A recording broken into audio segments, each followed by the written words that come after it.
Sir Bhatt साहब Dubai बैठे हुए हैं, आप हाई कोर्ट आ रहे हैं, जी जी कहाँ पे गलती होगी? देखें, ये मामलात कानून के हैं, कानून जो कटहरे में बात करेगा, मैं इसके बारे में कोई कमेंट नहीं कर सकता। अच्छा, आपकी वो वीडियो जो बात बड़ी डिस्कस हुई कोर्ट में, दोनों ओपोनेंट वकील भी डिस्कस कर रहे थे, जज साहब भी डिस्कस कर रहे थे, क्या कहेंगे उस वीडियो के बारे में? देखें, वो रिजवी साहब, सैयद शहबाज अली रिजवी साहब की अदालत ने जो भी फ़ैसला किया है, मैं उससे मुतमईन हूँ और उन्होंने हक सच पे फैसला किया है। वो सब फेक और बेबुनियाद FIR थी जिसका अल्लाह पाक ने आज इंसाफ। वीडियो तो मैंने भी देखी है, सारे पाकिस्तान ने देखी। देख, वीडियो हर बंदा ही देखता है, वीडियो फेक भी होती है। अच्छा, आप कह रहे हैं कि आप नहीं वहाँ गए थे, वो फेक वीडियो मैं थी? एक नॉर्मल बात कर रहा हूँ, वीडियोस तो MI भी चलती हैं, आपको पता है। लेकिन वो वीडियो फेक थी या असल थी? वो आपने देखी है? मैंने देखी है जी। आप देख के मुझे कल फिर बताना फेक है या असल है। नहीं, आपको फेक लग रही है? मुझे नहीं लग रहा वो रियल होगी। Real video? नहीं, मुझे फेक वीडियो है। सॉरी जी नाज़रीन, जैसा कि आप देख सकते हैं, डॉक्टर साहब फरमा रहे हैं कि वो जी हमने धमकी नहीं लगाई, वो फेक वीडियो थी।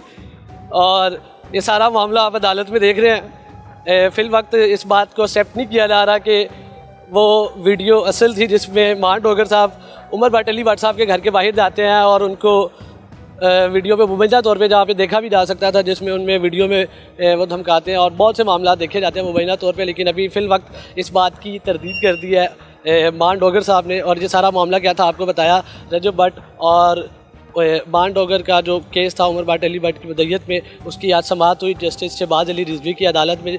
मियां अली शफाक साहब ने रजब भट्ट मान डोगर की पैरवी की। मियां अली शफाक साहब मेरे साथ मौजूद हैं। अली भाई, बताइएगा क्या मामला हुआ आज? और इतने बड़े बड़े आपको एक काम से भी बंदे रिकवर कर लेते हैं, ये बंदा तो फिर दुबई गया है, और क्या हेयरिंग हुई आज? ये अब्दुल रहमान डोगर जो है, इसकी प्री अरेस्ट बेल का केस लाहौर हाई कोर्ट के सामने था, जो कि इन पे जो तमाम सोशल मीडिया आर्टिस्ट हैं, इनके दरमियान कोई हीटेड एक्सचेंज ऑफ कन्वर्सेशन जो है टिकटॉक पे लाइव स्ट्रीम पे इन्होंने किया, और इसी बेसिस पे ही एक मुकदमा जो है वो दर्ज हुआ। और बाद मुकदमा दर्ज होने के बाद जो है वो आपने ये देखा कि 4 मुल्ज़िमान जो हैं वो प्री अरेस्ट बेल पे आए, जिनमें से 2 मुल्ज़िमान की प्री अरेस्ट बेल जो है वो कंफर्म हो गई। And at a subsequent stage आज अब्दुल रहमान डोगर, जिनकी बेल जो है वो नीचे सेशंस कोर्ट से डिसमिस हुई थी, वो लाहौर हाई कोर्ट में हमने असेल की, जिस पे समाअत हुई। जस्टिस शहबाज अली रिजवी साहब ने इसको डिटेल जो है वो इस पे समाअत की। दोनों फरीकैन ने अपने भरपूर दलाइल दिए। हमारी बेसिक जो है वो अदालत के सामने सदा ये थी कि एट बेस्ट ये केस इंटिमिडेशन का तो ट्रीट हो सकता है, लेकिन ये जो सेक्शन 506B है, इसी पे मुअज़्ज़िज़ जज साहब जस्टिस शहबाज अली रिजवी साहब की एक रिपोर्टेड जजमेंट है 2024 लाहौर हाई कोर्ट, पेज 4453। और यही मुअज़्ज़िज़ जज साहब का जो एक जुडिशल व्यू है, इसको सपोर्ट किया सुप्रीम कोर्ट की बहुत सी ऐसी जजमेंट्स हैं जिनकी बैकिंग जो है वो इन support of the view taken by the honourable जज भी मौजूद थी। तो कॉम्प्रीहेंसिव जो है दोनों साइडों से आर्गू होने के बाद अदालत ने ये होल्ड किया कि ये एट बेस्ट इंटिमिडेशन का केस बनता है, but it can not be treated as a criminal intimidation. और इसी रोशनी में ही जो है वो इसकी ज़मानत जो है वो मंजूर अदालत ने आज कर ली है।